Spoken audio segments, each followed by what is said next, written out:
31 अगस्त 2024 को समय रैना दिल्ली के one of the biggest stadium ताल कटोरा में अपना शो करते हैं। ये शो हाउसफुल जाता है। इनफैक्ट शो के अनाउंसमेंट के 2 दिन में ही सारी टिकट सोल्ड आउट हो गई थी। इस शो का टिकट प्राइस था 2000 रुपए और ताल कटोरा में 3035 सीट है। मतलब सिर्फ इस एक शो से समय रैना ने उनकी टीम ने 60 लाख रुपए कमाए थे और ऐसे शोज वो ऑल ओवर इंडिया कर रहे हैं। समय रैना ने स्टैंड अप कॉमेडी इंडस्ट्री को हिलाकर रख दिया है। जो उन्होंने किया है शायद किसी ने सोचा भी नहीं था। And today he is one of the richest stand up comedians in India. 2020 में उनकी पूरे साल की इनकम 20 लाख रुपए से भी कम थी and today he is earning in crores. He went from few lakhs to multi-millions in just 4 years. इस वीडियो में मैं समय रैना की पूरी जर्नी को बताने वाला हूँ कि कैसे एक मिडिल क्लास इंजीनियर आज इंडिया का biggest and richest stand up comedian है, क्या है उनके सोर्सेस ऑफ इनकम और आखिर एक स्टैंड अप कॉमेडियन पैसे कैसे कमाता है एंड अगर कमाता है तो कहाँ से कितने, ये सब कुछ आज की इस वीडियो में डिस्कस करने वाले हैं। तो इस वीडियो को एंड तक जरूर देखना। Rivers of chess streaming. He is the only exception. भाई जो समय रैना ने किया है पिछले 1 महीने में, The very big example of this is Samay Raina. Does not give a fuck. समय रैना इंडिया के ज्यादातर बच्चों की तरह इंजीनियरिंग कर रहे थे, बट जब उनको लगा कि प्रिंटिंग इंजीनियरिंग में कोई भी स्कोप नहीं है तो उन्होंने कॉलेज के साथ साथ ओपन माइक करने स्टार्ट कर दिए। ओपन माइक्स बेसिकली छोटे छोटे इवेंट्स होते हैं जहाँ पर एक स्टेज होता है और 20-30 लोगों की ऑडियंस होती है एंड इन स्टेज पर कोई कुछ भी परफॉर्म कर सकता है। कोई गाना सुनाता है, कोई पोएट्री करता है तो कोई कुछ कॉमेडी करता है। समय रैना भी अपने कॉलेज डेज में फ्री में ओपन माइक्स किया करते थे एंड कुछ ही टाइम में वो लोकल क्राउड में फेमस हो गए थे। जैसे जैसे उनको रिकॉग्निशन मिली तो उन्होंने थोड़े से वेल नोन कॉमेडियन जैसे कि अभिषेक उपमन्यु और अनिर्बान दास गुप्ता के पुणे वाले शोज को ओपन करना शुरू कर दिया। अब बहुत लोगों को लगता है कि स्टैंड अप कॉमेडियंस इन शोज से बहुत ज्यादा पैसा कमाते हैं, बट द रियलिटी इज कि stand up comedian open mic से हार्डली कुछ कमा पाते हैं। अगर आप मार्केट में न्यू हो तो आप ओपन माइक से एक भी पैसा नहीं कमाते एंड अगर आप थोड़े वेल नोन कॉमेडियन हो तो आपको 10 से 15 हजार रुपए ही मिलते हैं। सिचुएशन है, अब habitat is a forty seater room below the habitat, 500 rupees की टिकट है, कितना हो गया वो? 20,000 रुपए। 20,000 रुपए में 30% दे दो तुम हैबिटेट को, कितना हो गया वो? 14,000 रुपए टोटल। उस पे पहले 5% तुम बुक माई शो को दो, हो गए, एक और 1,000 रुपए निकल गए। ठीक है, तो अब जो बचा वो तुम्हारा। बट द थिंग इज कि ये शोज पैसे कमाने के लिए नहीं होते, ये शोज होते हैं उस कॉमेडियन को वायरल करने के लिए। अगर एक स्टैंड अप कॉमेडियन हैबिटेट जैसे ऑडिटोरियम में परफॉर्म करता है तो उसको सिर्फ 10 से 15 हजार रुपए ही मिलते हैं, बट जब वो कॉमेडियन उस शो को यूट्यूब पर डालता है, उसकी रील्स बनाता है तो डेफिनेटली उसकी रील्स काफी ज्यादा वायरल जाती है, उसको व्यूज मिलते हैं, फॉलोअर्स मिलते हैं और एक ब्रांड इमेज बनती है। एक स्टैंड अप कॉमेडियन अगर घर पर बैठकर जोक सुनाए तो शायद उसकी वो वीडियो इतनी ज्यादा वायरल ना हो, बट अगर वही स्टैंड अप कॉमेडियन एक छोटा सा शो कर ले, वहां पर थोड़ा बहुत क्राउड वर्क कर ले तो उसकी वो वीडियोस काफी ज्यादा वायरल हो सकती है। इनफैक्ट आपने काफी सारे इंस्टाग्राम पर वो वाली रील्स देखी होगी जो एक स्टैंड अप कॉमेडियन की एक शो करते हुए होती है। कमिंग बैक टू समय स्टोरी, तो इन शोज की वजह से समय रैना को थोड़ी बहुत रिकॉग्निशन मिलनी स्टार्ट हुई, बट उनके करियर में टर्निंग पॉइंट जब आया जब उन्होंने 2019 में कॉमिकस्तान 2 में पार्ट लिया। ये शो Amazon प्राइम पर स्ट्रीम हुआ था और समय रैना इस शो के विनर थे। यहाँ से समय रैना को मिली एक नेशन वाइड रिकॉग्निशन एंड उसके साथ मिले 10 लाख रुपए जो कि विनिंग अमाउंट था कॉमिकस्तान का। The real money, I think, after Comicstan, like there was a series that I was a part of in comedy. Yeah. उसके बाद the real money start coming, and उसके बाद तो फिर brand deal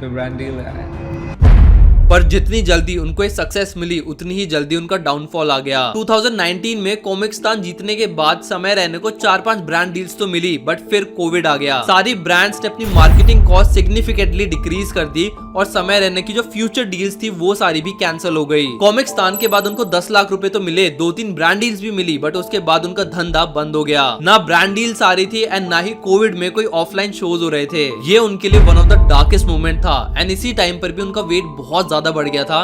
उनको winner होते हुए भी एक लूजर की तरह फील हो रहा था। 2019 में इतना बड़ा शो जीतने के बाद भी उनकी साल की इनकम 20 लाख रुपए से कम थी। 2018 से 20 आप कैसे पैसे कमाते? जीएसटी ब्रैकेट में नहीं आया था मैं ना तब तक। ठीक है, तो 20 से कम था तब। हाँ ठीक है, अच्छा है। तो एकदम डाइसेक्ट कर लिया। ये सारी प्रॉब्लम लेकर समय रैना तन्मय भट्ट के पास जाते हैं एंड बोलते हैं कि भाई मैं फेमस तो हूँ बट मैं पैसे नहीं कमा पा रहा। एंड तब तन्मय भट्ट समय रैना को YouTube पर लाइव स्ट्रीम करने का सजेशन देते हैं। तन्मय भट्ट की सजेशन लेकर समय रैना खुद का एक YouTube चैनल स्टार्ट करते हैं एंड वहां पर वो चेस और गेम्स की स्ट्रीम करते हैं एंड जो चीज एक टाइम पर उनकी वीकनेस थी वही चीज उनकी स्ट्रेंथ बन जाती है। पैंडेमिक ने मेरा लाइफ बदल दिया भाई, मजा आ गया पैंडेमिक में भाई। मतलब ये बोलने लायक बात तो नहीं है, पर मैं तो वेट करता हूँ अगली वेव का भाई। जहां बाकी कॉमेडियंस कम प्राइस पर ऑनलाइन शोज कर रहे होते हैं, वहीं समय रैना यूट्यूब पर चेस और गेमिंग की स्ट्रीम कर रहे होते हैं। एंड कॉमिक्स्तान के बाद ये चीज समय रैना की लाइफ में सेकंड टर्निंग पॉइंट होती है। चेस और गेमिंग के साथ लोगों को समय रैना की कमेंट्री बहुत ज्यादा पसंद आती है। उनकी ऑलमोस्ट हर एक स्ट्रीम पर लाखों व्यूज आते हैं एंड बहुत सारी सुपर चैट्स भी आती है। चेस में समय रैना को बचपन से इंटरेस्ट था एंड उन्होंने नोटिस किया कि यूट्यूब पर कोई इस तरीके से चेस को मोनेटाइज नहीं कर रहा, और धीरे धीरे समय रैना ने बाकी यूट्यूबर्स को भी अपनी चेस वाली लाइव स्ट्रीम में इंक्लूड करना स्टार्ट कर दिया। अपने फेवरेट यूट्यूबर्स और कॉमेडियंस को चेस में कम्पीट करता देख काफी सारी ऑडियंस समय रैना को फॉलो करने लगी। समय रैना की स्ट्रीम की पॉपुलैरिटी इतनी ज्यादा बढ़ गई कि आमिर खान और अरिजीत सिंह से लेकर ध्रुव राठी और युवी चहल तक ने उनकी चेस स्ट्रीम को ज्वाइन किया। अब just to give an idea कि वो एक स्ट्रीम से कितना पैसा कमा रहे थे, तो उन्होंने जो आमिर खान और अरिजीत सिंह के साथ 15 मिनट की स्ट्रीम की थी, उससे उन्होंने 6,64,000 रुपीज कमाए थे। वो बात अलग है कि उन्होंने ये सारे पैसे डोनेट किए थे, बट सिर्फ 15 मिनट की स्ट्रीम से उन्होंने 6 लाख से भी ज्यादा पैसे कमाए थे। ऐसे ही जो उन्होंने विश्वनाथ आनंद के साथ स्ट्रीम करी थी, उससे उन्होंने 9 लाख रुपए कमाए थे। तो सेफ टू से कि समय रैना एक स्ट्रीम से 5 से 10 लाख रुपए कमा रहे थे एंड ऐसे महीने में वो 3 से 4 स्ट्रीम कर रहे थे, मतलब 30 से 40 लाख रुपए पर मंथ। इसके साथ साथ समय रैना को काफी सारी ब्रांड डील्स भी मिल रही थी जो अपने ब्लॉग्स में प्रमोट कर रहे थे, फिर चाहे वो ट्राया की हो, मामा अर्थ की हो या फिर ब्रिटानिया की हो। उनके हर एक व्लॉग में 1 मिलियन से ज्यादा व्यूज आ रहे थे, मतलब वो आराम से एक ब्रांड से 5 से 10 लाख रुपए चार्ज करते होंगे। एंड महीने की अगर उन्होंने 2-3 ब्रांड्स भी कर ली तो मतलब आराम से 20 से 30 लाख रुपए है। उनकी स्ट्रीम्स बहुत ज्यादा पॉपुलर हुई, बहुत सारी रील्स भी बनी, बट 2022 के एंड तक आते आते उनके व्यूज सिग्निफिकेंटली डाउन हो गए थे, क्योंकि कोविड खत्म हो चुका था, लोग अपनी लाइफ में बिजी हो गए थे एंड किसी के पास भी 2-3 घंटे की स्ट्रीम्स देखने का टाइम नहीं था। पर जैसे ही समय रहने का फिर से डाउनफॉल आने वाला था, तो उन्होंने एक स्टैंड अप कॉमेडी शो नरक की क्लिप अपलोड कर दी एंड इस वीडियो पर 11 मिलियन से भी ज्यादा व्यूज हो गए। और सिर्फ इस एक वीडियो से समय रैना की डार्क कॉमेडियन वाली इमेज बन गई। डार्क कॉमेडी का इंटरनेट पर मतलब है वो जोक्स जो लोग बोलने से घबराते हैं, एंड समय रैना ने ओपनली डार्क कॉमेडी की एंड पीपल लव्ड इट। तब अमिताभ बच्चन को तो पता है ना कि अब इसकी मां मरने वाली है। वो थोड़ी ना ऐसी आ रहा था कि अफसोस, गलत जवाब, आपकी मरती है मां। जिसकी मरी मम्मी उसका भी बड़ा नाम है।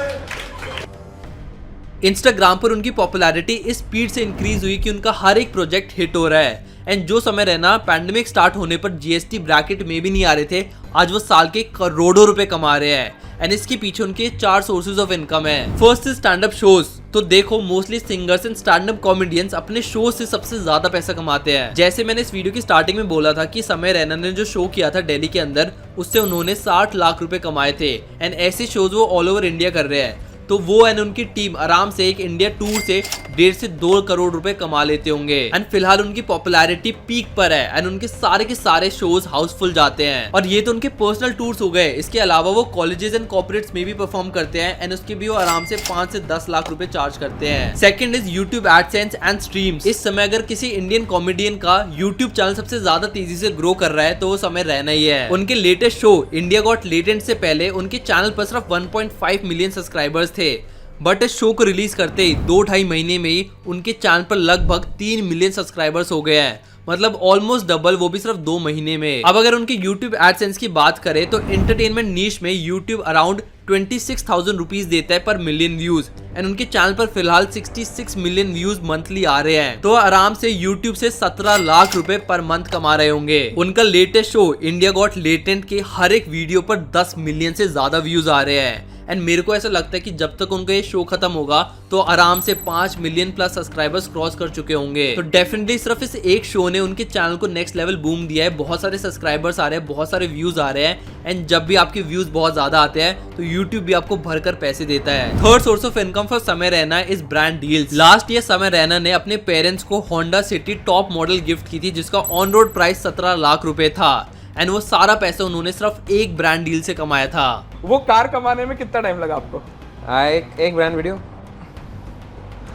तो भाई सही में जब भी कोई ब्रांड उनको रीच आउट करता है तो वो एक व्लॉग बना देते हैं जिसमें वो ब्रांड को प्रमोट करते हैं एंड इसके वो 10 से 15 लाख रुपए चार्ज करते हैं। जोमैटो के साथ उनकी पार्टनरशिप इतनी ज्यादा वायरल हुई कि अपनी 16th एनिवर्सरी पर जोमैटो ने समय रैना को खुद को रोस्ट करने के लिए बुलाया। और इससे पहले समय रैना ने अनअकैडमी के साथ कोलैब किया था जहां पर वो चेस सिखाते थे, तो वहां से भी डेफिनेटली उनको अच्छा खासा रेवेन्यू आया होगा। और फिर ममाद, ट्राया, सैमसंग जैसी बहुत सारी और कंपनीज के साथ भी समय रैना ने कोलैब किया हुआ है। अब बात करते हैं उनके 4 सोर्स ऑफ इनकम के बारे में, जो कि है उनकी स्मार्ट इन्वेस्टमेंट्स। कॉमेडियन का फनी होने से ये मतलब नहीं है कि वो बाकी चीजों में डम होगा, और ये चीज समय के केस में भी काफी अच्छी तरीके से अप्लाई होती है। समय Raina is super smart investor, उन्होंने बहुत सारे स्टॉक्स और म्यूचुअल फंड्स में भी इन्वेस्ट किया हुआ है। और एक और चीज जो समय रैना को बहुत ज्यादा स्मार्ट बनाती है कि उन्होंने 2 बैंक अकाउंट बनाए हुए हैं। जब भी वो ब्रांड डील्स और शो से पैसे कमाते हैं तो उसका 50% वो सीधा दूसरे अकाउंट में डाल के इन्वेस्ट कर देते हैं, एंड बाकी 50% पैसा वो अपने एक्सपेंसेस में यूज करते हैं।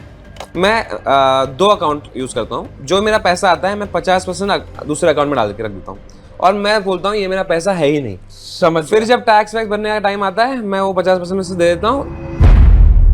अपनी इन्वेस्टमेंट्स के अलावा समय रैना की खुद की मर्चेंडाइज भी है रेड वुल्फ के नाम से, एंड वहां से भी उनको अच्छा खासा रेवेन्यू आता होगा। इन 4 सोर्सेस ऑफ इनकम की वजह से समय रैना आज इंडिया के one of the richest stand up comedian बन चुके हैं। वो सिर्फ 26 साल के हैं, और इंडिया गॉट लेटेंट की पॉपुलैरिटी देखते हुए मेरे को लग रहा है वो इस साल सारे के सारे रिकॉर्ड्स तोड़ देंगे और ढेर सारा पैसे कमाने वाले हैं। And this is what makes him the OG stand up comedian in India. Okay guys, so that's it for the video. अगर आपको वीडियो इन्फॉर्मेटिव लगी तो लाइक करना मत भूलना। ऑल्सो कमेंट सेक्शन में अपने फेवरेट स्टैंड अप कॉमेडियन का नाम जरूर लिखना, एंड ऐसे कंटेंट के लिए do subscribe to my channel. I will see you in the next video. Okay, thank you, bye.